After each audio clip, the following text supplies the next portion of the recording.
Hello, everyone, and welcome into a brand new season of the Next Game, New Game podcast as we get ready for the 2018 NFL season. We are back from our summer-long hiatus after what was a good draft period in the spring. Got through OTAs, training camp, and we are underway in the preseason. And we're looking forward to a brand new regular season here in the 2018 year in the NFL on the Next Game, New Game podcast. Matt Catrillo back here with you. Ian Hunter, Alex Kozora back with me this year. Hopefully we'll hear from Tyler DiGiacomo at some point as the season goes on. But joining me this week, missed whatever happened to him, man. I don't know.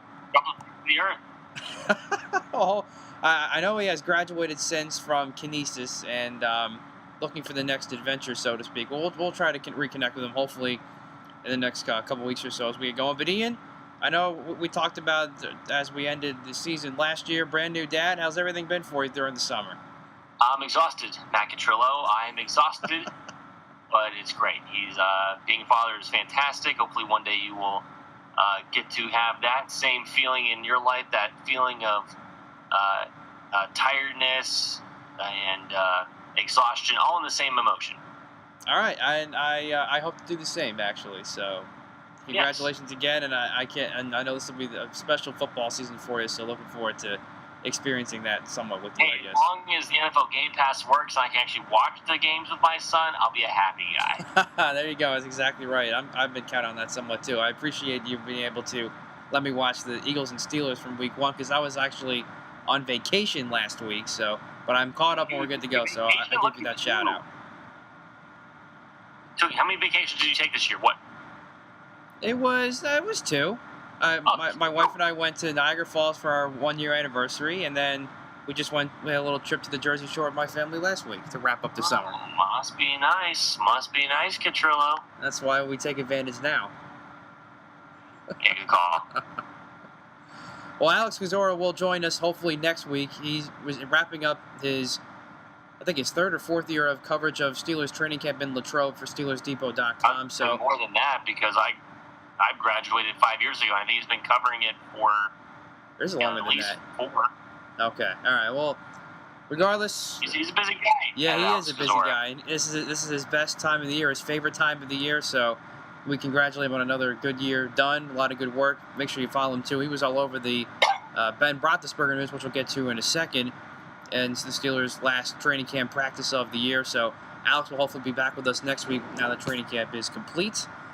And we'll start with that, Ian, as the Steelers get ready to play the Packers Thursday night in week 2 of the preseason. Ben Roethlisberger, of course, did not play week 1, and looks like he may not play at all, not only for this game, but perhaps the rest of the preseason, as the Steelers ended the training camp of 2018 today with tackling to the ground. They had the pads on, and Roethlisberger somehow took a hit that he's not supposed to take a hit, and he was on the ground holding his head, and there was a lot of speculation of what exactly happened. Our own Alex Kozora didn't really see exactly what happened, just saw that he walked off the field after holding his head and being on the ground for several minutes.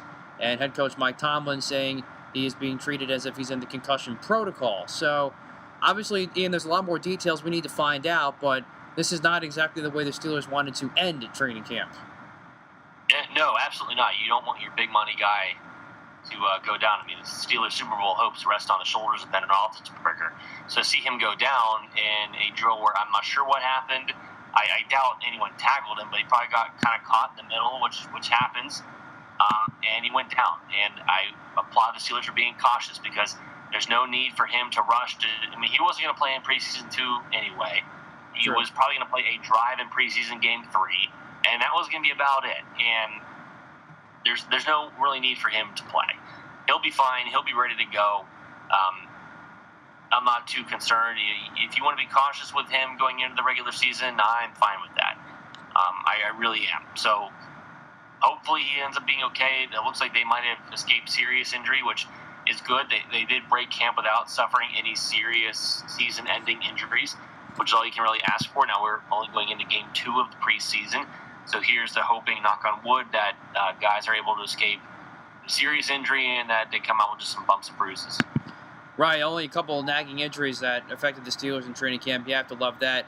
I mean, I'm curious to know what exactly happened this play, and I get some of these things happen, especially when you're doing 11-on-11s and things like that, even when you don't have the pads on. But I mean, just guys got to be able to protect themselves a little bit better against each other, so to speak. But I know this stuff happens. So luckily, I don't think it's going to be that serious either. And say he does have an actual concussion, he still has plenty of time to recover before week 1.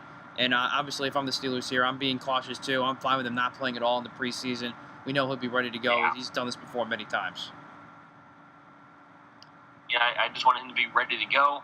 I mean, you hope that he'll be okay for the season to start, and that's not one of those Sidney Crosby type deals where it ends up being a longer, issue than expected. Hopefully, he's ready to go here in a few weeks, and the Steelers can start the 2018 season where they want to start. Now, moving to the rest of the team, Ian, especially coming off this first game against the Eagles, which was a 31-14 win at the Link. One takeaway from me, as a guy that's really making a name for himself so far, is Damon Patterson. He absolutely tore up the Eagles secondary. He had the big touchdown catch, which was really nice above Rasul Douglas's head. I think it was during the second quarter. So your thoughts on him and what you've seen so far from other guys at camp? To be very honest with you, he's had a nice camp. He's played really well in that first preseason game, but I need to see a lot more before my opinion of him changes, because right now he just looks like a decent player in training camp in the preseason. I don't see a whole lot that's going to convince me that he's anything more than just that. Excuse me. I think he's a guy that, we'll see. He's got to play special teams. He's got to play it well. That's where he's going to make his money, at least this first year. And then we'll see what happens.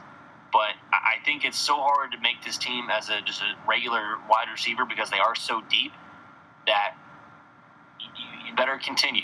These 4 preseason games, he better play the same way he has in game 1 and all throughout the preseason. I thought James Conner played spectacular. I agree. He kind of did everything I wanted him to do. And I compared him to when he reminded me of Le'Veon Bell coming out of college. Not Le'Veon Bell in the pros, but Le'Veon Bell in college.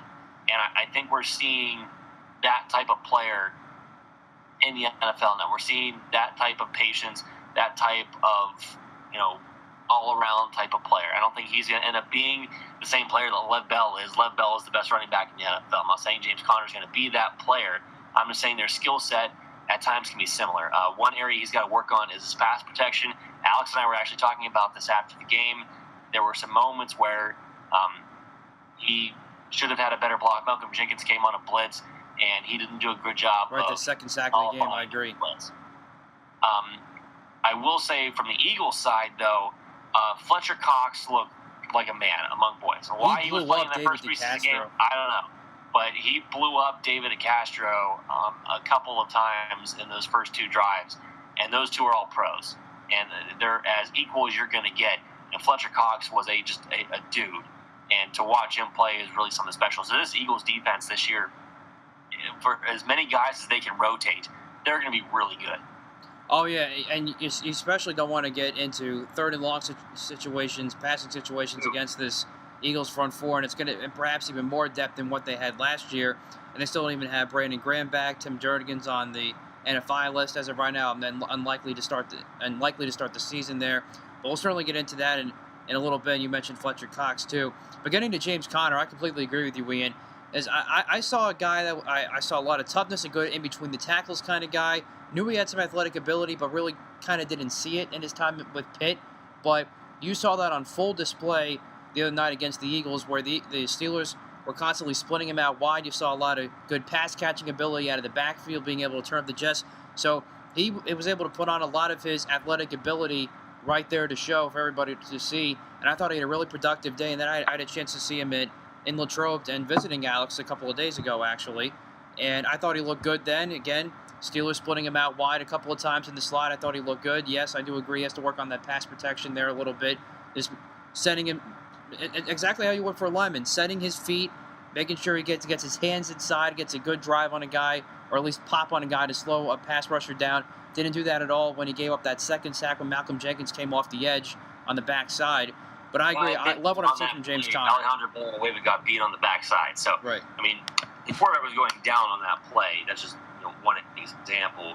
I do think that whenever you have a player that's coming off, especially something as serious as cancer, and going through chemotherapy, chemotherapy takes so much out of you physically and mentally that we've seen it from other players. It takes almost a full year to come back just from that.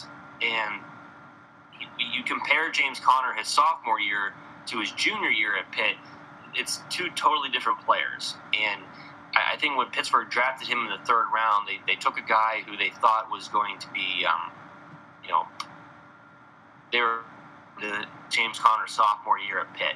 And I think we're starting to see that sophomore year James Conner come back a little bit. A guy who's not going to wow you with speed, but he has explosion through the hole. He can catch the ball out of the backfield, and he's going to run hard. And as a running back in the NFL, if you have good vision, good balance, you run hard, and you have good patience and balance, all those things, you're going to be a good player. And I think that this year you're going to see James Conner get on the field more. I think you're going to see Le'Veon Bell split out a little more. And I know Alex has talked about this. James Conner is going to be your tailback. Maybe you get James Conner and Lev Bell in the backfield at the same time. I think James Conner is at a point now where he can help this team win by being on the field. Right, not only coming off that, but of course the injury he had last year that kind of plagued his rookie season. Now that he's able to give himself fully 100% ready to go, you're starting to see that now. And I think it's going to really benefit the Steelers this year, and we're already starting to see it. He'll have plenty of opportunities coming up while Bell remains kind of off the cuff a little bit until we get ready for the start of the regular season. So a couple of the things I want to get to, Ian, that stood out to me from the Steelers just from what I've read and seen from camp and obviously saw in this game against the Eagles. One is I don't think anybody's ready to win that starting linebacker job yet in the middle between John Bostic and Tyler Matakevich. I think both guys have made some good plays here and there, but not great plays, but some plays that were kind of boneheaded plays. I think you saw it in camp and also in the game against the Eagles. And I love what I'm seeing, too, back on the offensive side from James Washington, especially when he's got his teammate and Mason Rudolph from Oklahoma State kind of picking up right where they left off. I thought he's been pretty impressive in camp and had a pretty decent game against the Eagles, too. Yeah, I think first of all, address linebacker.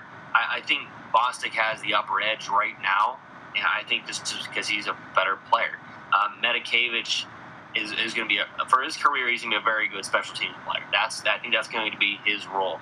In terms of playing just pure inside linebacker, he just struggles athletically, and it happens. That's just not everyone is going to be the Ryan Shaziers of the NFL and be those ultra athletes in the middle, but he struggles in space and he struggles with guys that are athletic. So I think Bostic, his struggles come right now from thinking more than just playing right now. So I think once he gets everything under control mentally, learning the playbook, learning the checks, learning all the things that a middle linebacker has to know, I think he'll be able to play faster and he'll play better. You saw glimpses of that against Philadelphia because he had a couple of plays that were meh, but a couple of other ones that gave you hope that he could be a good player. And I don't think either of these guys are the future at this position. I think, if anything, they're stopgaps until they can address this, whether it be in free agency next year or in the draft or however they're able to address it. But I think that they're really counting on these two guys because you can't be weak down the middle, and if there's a problem with your inside linebackers, you will be exploited, and you'll be exploited very quickly. So it's really the pressure's on these two to play and play well. Oh, there's no question there, and I think this is easily the biggest hole that the Steelers are going to have in their defense. I think could really hurt them if their front three, sometimes front four is not going to get there. You still have some question marks in the secondary, too. So this is a very key spot. And I tend to agree. I think Bostic will be able to pick it up and be able to take this job away. I think it also is part of just still learning the process. This guy's a veteran. He's been here before. He kind of knows the process and what he has to do to get better and be ready to go at full game speed and be a good, decent NFL inside linebacker. So I agree. I think he might win that, too. When you look at the receiver, we talk about Damon Patterson and the progress he's made and what he has to continue to make. James Washington really, I think, has done a nice job, and I think having Mason Rudolph there has helped him kind of get more comfortable, too, in the offense. In terms of pedigree, James Washington has it. He's a guy that's big and strong and fast, has long reach. He's able to go up and get contested catches. Pretty much all things that Martavis Bryant wasn't able to do for all the talent that he had. So I think James Conner is going to bring a certain consistency with a high skill set to the position. And I think if you're a wide receiver, it's like running back a little bit where it doesn't really matter. You have to be fast enough and strong enough, all that fun crap. But you have to be a better football player than you are athlete. And my hope is at this point that James Washington will end up being a better football player than athlete. He's a very good athlete. Right, no, I totally agree. And the last one I'll throw at you, Ian, Mason Rudolph. I think he played pretty well for the most part against the Eagles. And then I was really impressed with him in the practice that I saw in Latrobe on Saturday, where he had to play the day towards the end of camp, where he dropped a dime. I think it was to Juju Smith-Schuster. Yeah, it was. And it was in triple coverage, and he threw one of those perfect rainbow passes right into the breadbasket of Smith-Schuster. And I think you're starting to see that more confidence in him as camp has gone on and now where he is at this point. And he's been in there taking some reps with the ones. I saw Alex tweet that yesterday, and I think he got a couple today with Big Ben going down. And Landry, I don't think he's going to be. Landry Jones not playing either. Coming up on Josh Dobbs and Landry Jones this game. Okay, so there you go. So, but I really like what I'm seeing from Mason Rudolph, and I think he's really been starting to take advantage of the opportunities he's getting. Yeah, he's looked good. He's had his moments where he's looked pretty good. He has some rookie jitters that I think he'll move past in that first game. I don't think Josh Dobbs is going to make this team. Barring Ben Roethlisberger being out longer than we thought, Josh Dobbs is unlikely to make the team because neither of those two are better than Landry Jones in that backup position. Let's be honest with ourselves here. So, Steelers likely are going to keep 3. You can't put Mason Rudolph on the practice squad because he's a guy that will be taken up very quickly. So I think that Josh Dobbs is it's a numbers game, and I don't think he's got the numbers to really measure up. Mason Rudolph has been a better player. Right, I totally agree. I think you're going to definitely see that come to fruition towards the end of the year, and we'll see what happens with Dobbs at the end of the preseason, assuming that happens. So let's shift things to the Eagles now, Ian, and first and foremost, we talk about Carson Wentz and where he's been in his progress. As mentioned from the get-go, his goal is to be ready for Week 1. He was on WIP radio today in Philadelphia and mentioned it's going to be close in terms about is he going to be ready for Week 1. He started off taking a lot of 7-on-7, 11-on-11 reps, but then the minute he almost kind of took a hit from below the knee, of course, where he's rehabbing, in a 11-on-11 non-contact drill. There weren't even pads that day. I think that kind of gave Doug Peterson, the Eagles coaching staff, a scare. They pulled him back. He hasn't been on 11-on-11 since, really, for the last week and a half or so.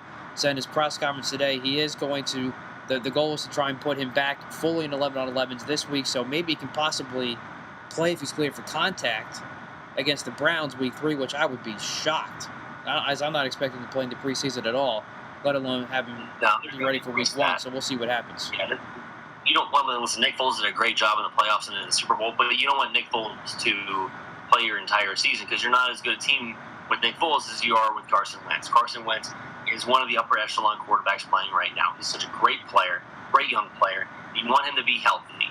So get him out there.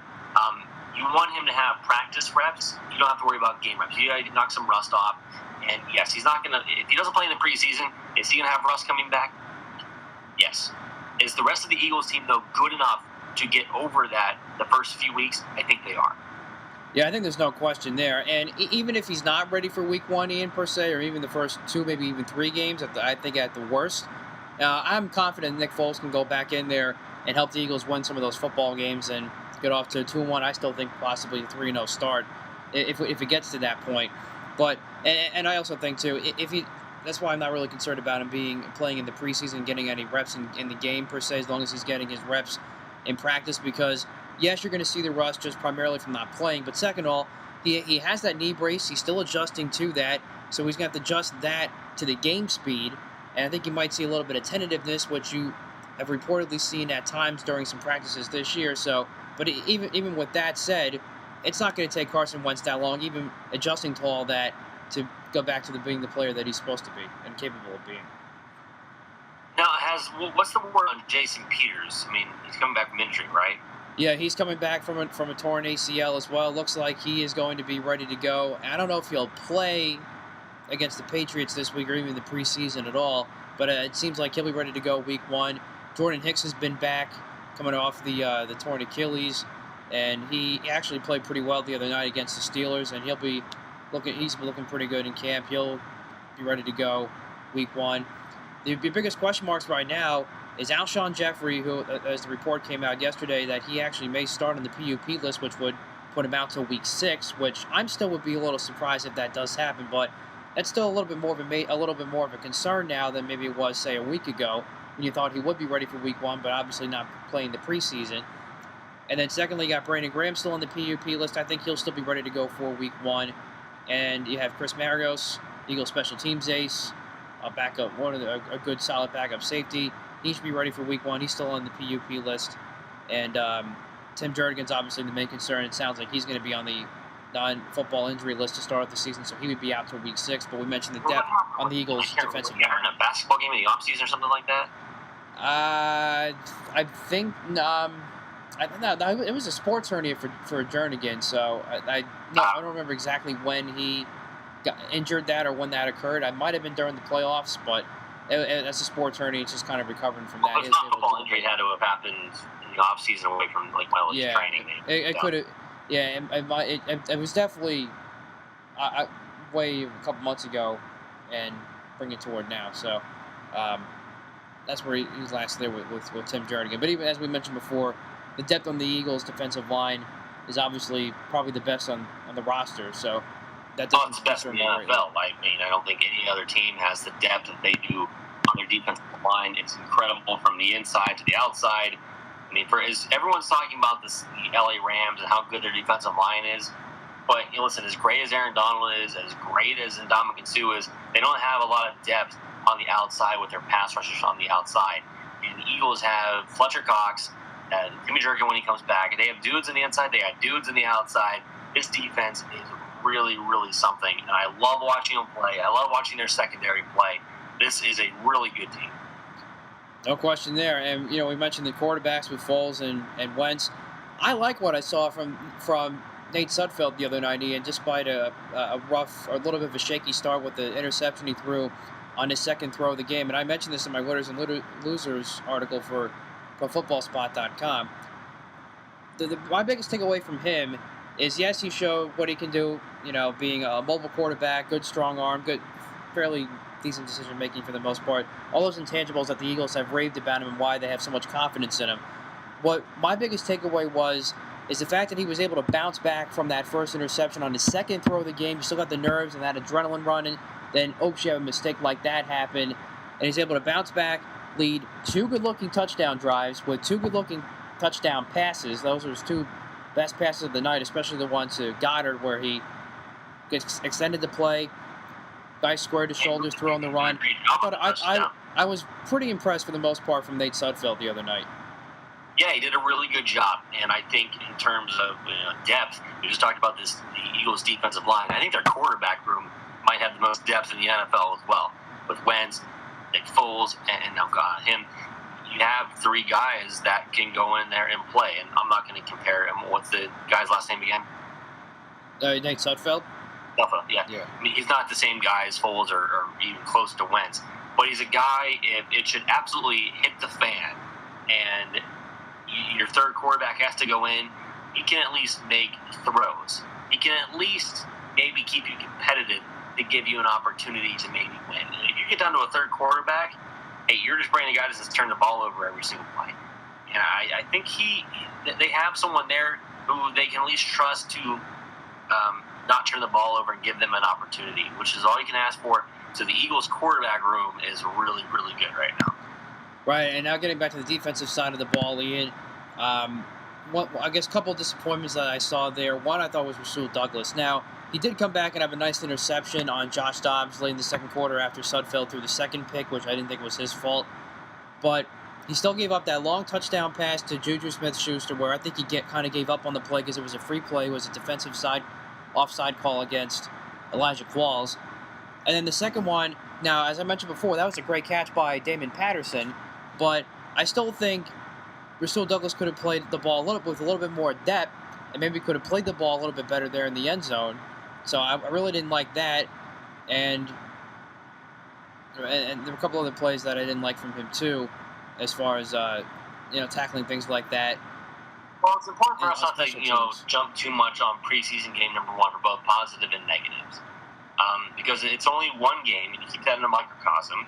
and it's the first game, so you have maybe they're trying new things, maybe they're looking at new things defensively, they're trying to play them in a different way.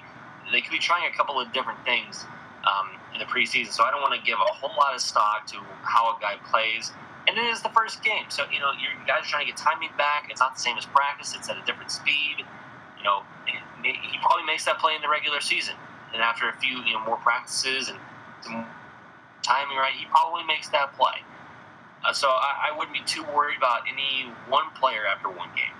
The only thing I'll say to that is that this is a tight race again for roster spots at cornerback because you have other guys playing very well. Obviously, you have Sidney Jones, who I thought was okay in his preseason game. He had the injury scare, and then he had the helmet rule called against him. And then you have Avonte Maddox, who's been having a tremendous camp. Or Devontae Maddox, rather, who's having a tremendous camp. And then Devontae Bosby's had a good camp, too, for the Eagles. So you have a lot of young guys battling for a lot of roster spots. So I'm just saying, perhaps he can improve, but it has to come quick because he's got something to prove, and he's got a roster spot to battle for. That's pretty much all I'll say there. Yeah, I want to see more from Sidney Jones in this game a little bit, and I want to see him play more outside. He's been playing a lot of nickel. He's obviously been rotating between Maddox and Busby for that spot, but I think he's better suited on the outside, and you put Mills on the inside with Darby on the opposite side, and Darby's actually had a very good camp too. I wasn't expecting that from him, so we'll see what happens there. We'll see if they give him any reps on the outside during the game itself against the Patriots this week. But this is going to be very interesting. This has been a very interesting position battle so far. Yeah, I think cornerback always is. And it's always a position where you're always going to test a number of different guys. And the Eagles have, again, so much depth in so many different areas that they're going to be a hard team to outlast this year. And I think this Eagles team is important to keep things in perspective where you don't want to overreact to one loss or one bad game by this player or anything like that. Because at the end of the day, I think the Eagles are going to be better suited than a lot of other teams in the NFL whenever adversity strikes in November, December, where guys' bodies start falling down and guys get injured. They're going to have guys that can come in and play well right away, and it's going to keep them on the up and up rather than a lot of the other guys in the NFC East. So I'm looking forward to watching this Eagles team. They have so much depth. They have skill where it counts. They're going to be a pretty good team. But you mentioned Alshon Jeffrey. That's a big deal because Alshon Jeffrey kind of makes that pecking order of those wide receivers. Without him, there's not as many guys to take away coverage for your tight ends and for your other wide receivers. So they're going to need Alshon to come back as quickly as possible. Right. I think my biggest concern with that, Ian, is the Eagles really don't have that much size on the receivers other than Alshon, so that does take a little bit away from that. But I still think they can stretch the field with guys like Mike Wallace, who's had a good camp too. I think Matt Collins is a good, solid guy that's tough and can make some of those tough catches on the outside. He'll probably step in and be that guy if Jeffrey were to not play. Those guys to step in and play well because there's going to be no one there to take away double cover, to take multiple guys and be the focus of that receiving corps. None of those other guys are particularly going to scare you. So every one of those guys needs I think to come Zach in. Ertz still will. I'll even say Dallas Goedert too because you saw what he displayed the other night. I still think, regardless of whether they have Alshon Jeffrey or not, with the receiving corps, to me, when you look at you have Dallas Goedert on one side, Zach Ertz on the other side, very similar players. I don't know how you stop that because if you try to double up one, you're not going to stop the other, and then you have everybody else to deal with from the outside that's got some speed too, even though you might miss the size of Alshon Jeffrey. So I still think overall the Eagles will be okay at receiver, but and knowing that they're having that depth, of course, but you still want to have Alshon Jeffrey back as soon as possible. Yeah, you want to have your best players there. Is kind of my point. Is he starts that pecking order because Zach Ertz didn't get all the coverages that he usually would get if Alshon wasn't there. So he's going to have more double coverage. So, I mean, it's up to the other guys to, when guys get hurt, especially big-time dudes, people have to step in and make big plays. Right, no question there. And the Eagles certainly had the depth for guys to do that, and we'll see more of that against the Patriots on Thursday night. Steelers getting ready for the Packers on Thursday night as well up in Lambeau Field. Any final thoughts, Ian, what you saw from Eagles side or Steelers side that you got your eye on for this week? I'm just kind of looking forward to seeing some more. The Steelers outside linebackers got Keon Adams and their guy from Toledo, whose name is really long, and I can't remember his name, but he looks like a little mini clone of James Harrison. Those guys played pretty well in their first game against the Eagles. Looking forward to seeing those guys take an additional step and see what they can do. The undrafted free agent inside linebacker, 46 for the Steelers, a kid out of Florida State. He looked pretty good in his first game. He's got a legit chance to make the team. Alex has said that a couple of times. So I'm looking forward to seeing him. And then just other young guys. I love watching the preseason. Everyone laughs at me. I love watching the preseason. Hey, I'm the same way, man. Preach it. But listen, there's guys playing in these games that aren't going to make the team. And they know that. But this is their dream. This is their dream to be playing in the NFL. And they are living their dream. And that's something that I can get behind and I can watch. Couldn't have said it any better. That's why I love the preseason too. You see all these storylines come out, and it's so much fun to watch. But for me, real quick read and we'll wrap it up for what I'm looking for this week. Nick Foles getting ready to play his first preseason game. First time he's playing against the Patriots was, of course, Super Bowl 52. So he gets that rematch with Tom Brady, who will play the Patriots Thursday night. I'm watching Tamu Grugier-Hill against Nate Gary for the outside will position. That battle, the other quarterbacks and guys we mentioned. So should make for some entertaining action. Week 2 of the preseason this week. Steelers have the Packers. Eagles got the Patriots. And we'll be back next week to recap it as we get ready for week 3 then after that. So, Ian, good to have you back on this week and finally get going as we are now underway in the preseason and look forward to hopefully talking next week. Sounds good, Matt. All right, that'll do it here for us on the Next Game New Game podcast. You can follow Ian on Twitter at B104_Hunter. Alex is on Twitter at Alex_Kazor, and we look forward to having him back hopefully next week to recap what he's seen so far this offseason. You can find me on Twitter at MCatrillo. Our show Twitter is at NGNG_NFL. For Ian Hunter, I'm Matt Catrillo. Enjoy week 2 of the NFL preseason.